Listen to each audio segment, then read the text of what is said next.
Operazione Yaba Smuggler. Dopo 2 anni di indagini avviate a seguito di alcuni arresti in flagranza a Spinea, i carabinieri del nucleo investigativo di Venezia, in collaborazione con quelli della stazione di Roma Quadraro, hanno dato esecuzione al decreto di perquisizione e sequestro a carico di 6 bengalesi, tutti responsabili di detenzione e spaccio di Yaba, meglio conosciuta come droga della pazzia. Ha portato all'arresto complessivamente di 7 persone, 6 nell'arco dell'attività di indagine e l'ultima ieri, dove a Roma, tramite l'indagine che abbiamo svolto e che siamo riusciti a far risalire a Roma l'attività di spaccio soprattutto in Italia, abbiamo sequestrato ben oltre 30.000 pasticche di Yaba e si tratta, per quello che ci risulta a noi, del più grande sequestro fatto in Italia. Una potente miscela di metanfetamina e caffeina a basso costo che varia tra i 7 e i 10 euro a pasticca.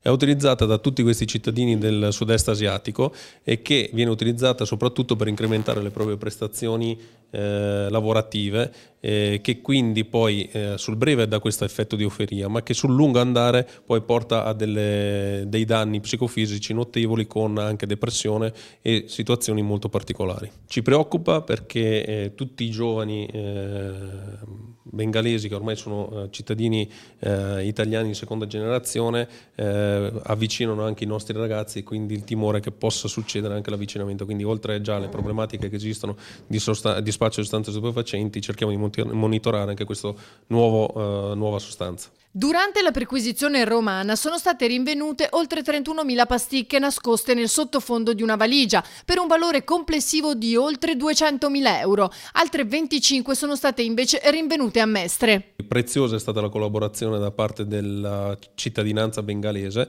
che ha permesso quindi di risalire a tutta la filiera poi con l'attività di indagine e di intercettazioni telefoniche che abbiamo fatto. In modo particolare dal comandante di stazione un padre si è presentato preoccupato perché i figli avevano iniziato ad assumere questa sostanza stupefacente, e quindi si è sentito toccato di prima persona e ha capito la problematica.